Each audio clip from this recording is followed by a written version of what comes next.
Okotsu's domain low-key look like he about to give Sukuna that 72-hour Itachi treatment. I mean, Kakashi knows what I'm talking about. I mean, all he needs is to be on his back, a cross, some rope, and a bunch of swords in him.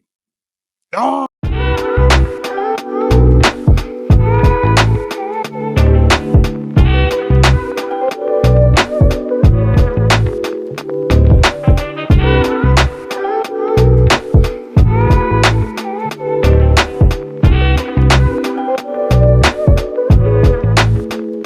So my will be inherited. Something throwing me off about that. I'm not gonna lie, I don't like the way it's phrased just because Kenjaku's given Megami the authorization to basically do the final merger. Okay, look, I know he got stabbed in the brain. I mean, his head got cut off and he got stabbed in the brain. What if Kenjaku manages to transfer himself into Megami's body the moment it is separated from Sukuna? Like, wait, let me cook.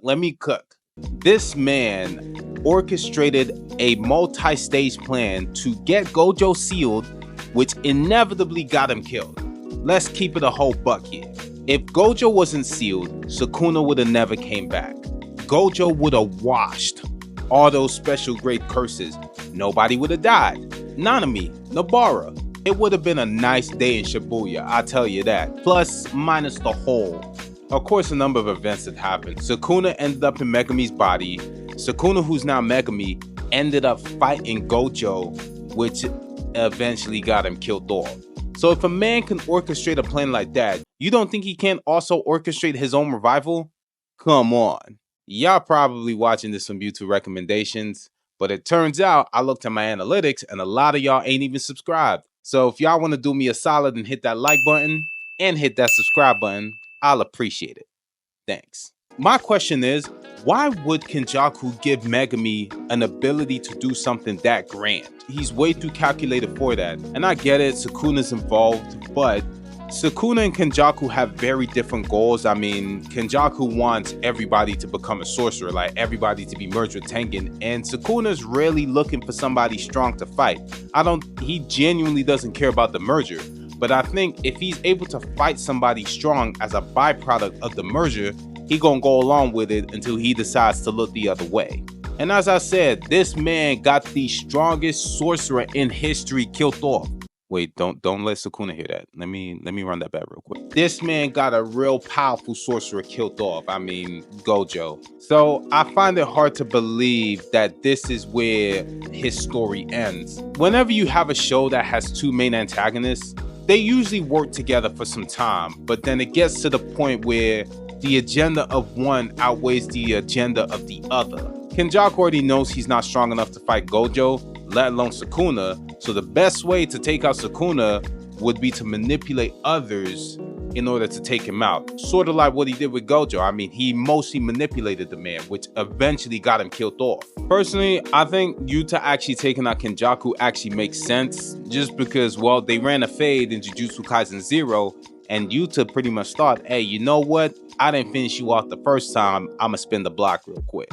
Of course, we're in the present time. I like how Yuta and Rika got that Yuji and Todo coordination. Jujutsu Kaisen is an anime about jumping, so you know for a fact, if Sukuna was weaker than Yuta and Rika, that jumping would have been nasty. Yuta uses his domain True Love, and, well, I'm not really surprised based on the circumstances between him and Rika. Yuta's domain has an absolute hit condition, almost like Dagon. I think Gojo's one does too. Sukuna's forced to use Hollow Wicker Basket, and I'm gonna go with the impression that this is like a simple domain, almost like a second skin just to keep yourself protected, but it puts him in a bind now because he can only use his mouth, well, one mouth. He can only use half his arms and half his mouth. I mean, I think he's got like 2 or 3. So I'm guessing the way Yuta's domain actually works is that each sword that's actually there is an ability that he's copied over his time traveling and going wherever he's had to go. I low-key feel like Yuta is Kakashi in disguise. I mean, he a little younger, black hair instead of gray. My man, you're in the wrong anime. Figure it out. Yuji is just standing there with his hands down and this man's fist is clenched. Yo, this man's fist, the cuffs is nice.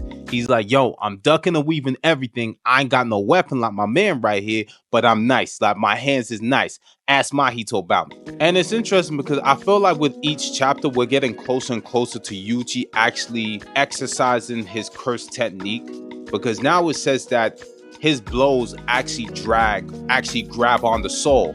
So I'm guessing with each blow, he's probably going to use that as a way to separate Megami's soul from Sukuna's body, or from, basically he's going to use it to separate Megami and Sukuna. That doesn't really surprise me on that being his ability, because him and Mahito, they're basically two sides of the same coin when you look at it. So that's going to be an interesting turn of events. Sukuna's response at the end is definitely interesting because he tells Yuta, I'm glad you've been given a role. It sounds kind of condescending. I'm hoping that this isn't some sort of setup for Yuta to die, just as one big gigantic stepping stone, as a way to, I'm not going to say finish off Sukuna, but to put him in a position where Yuji is now strong enough to take him out. Almost like what happened with Higuruma. But to be honest, actually, you know, that actually did do something nice, because Sukuna's cursed tool was actually sealed off. So Yuta's under the impression that in this domain, this is where things are going to wrap up. I doubt that. Sukuna being finished off, I think that's Yuji's fight. Gege is going to find a way to write out Yuta.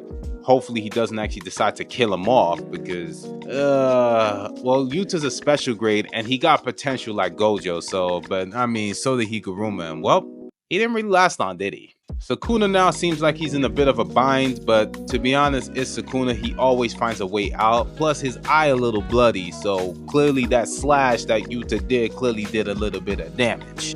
I feel like Okotsu's goal is to break down Sukuna that much more, to the point where Yuji can actually fight him one-on-one.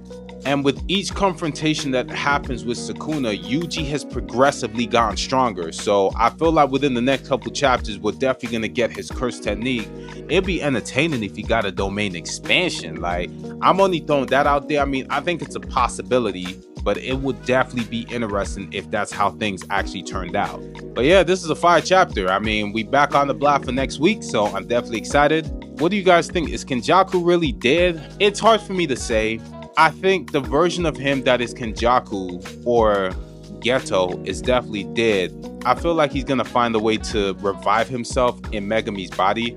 I don't see him just giving that power or authority to somebody like Megami. And Megami's a good guy, so why would he even decide to make such a move like that? Sukuna doesn't have any interest in this merger at all, so I'm not really sure where that's going, but that's all for me, man. I mean, we back next week, so I'm gonna see y'all next week for chapter 250. We're gonna see what's going on with that. Y'all like, comment, subscribe, and I'll holler at y'all later, man. Peace.